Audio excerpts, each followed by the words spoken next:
Quando eu ouço "eu tenho medo do Bolsonaro", eu respondo: eu tenho medo de ter um presidente presidiário, ladrão de merenda, invasor de propriedade privada, falsa ambientalista melancia, falso profeta, cangaceiro esquerdista, ou um muro sem posicionamento firme como o presidente do Brasil.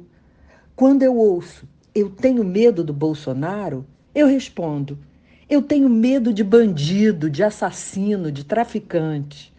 Quando eu ouço "eu tenho medo do Bolsonaro", eu respondo: eu tenho medo de sair de casa e não saber se vou voltar assassinada por um marginal com requintes de crueldade.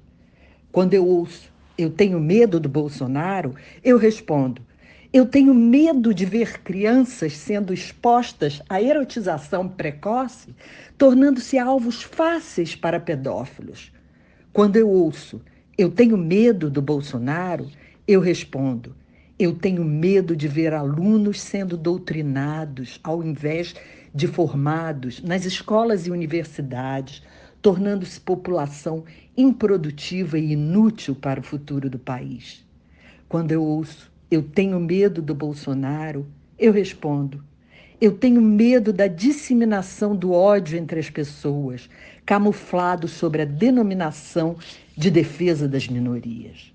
Quando eu ouço "eu tenho medo do Bolsonaro", eu respondo: eu tenho medo da legalização do aborto indiscriminado, ao invés de uso de métodos contraceptivos, ceifando o primeiro e mais importante direito fundamental garantido na Constituição: a vida.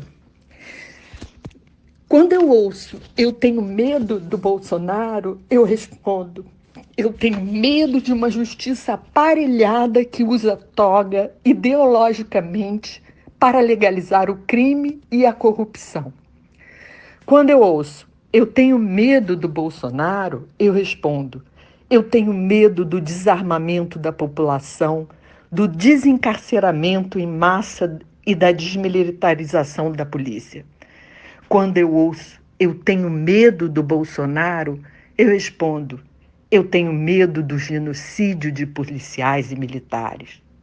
Quando eu ouço "eu tenho medo do Bolsonaro", eu respondo: eu tenho medo da inversão de valores numa sociedade doente e corrompida.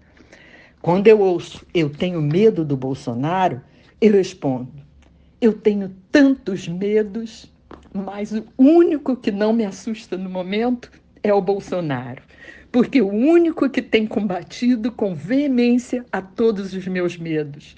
O resto, bem, o resto é sopa de letrinhas.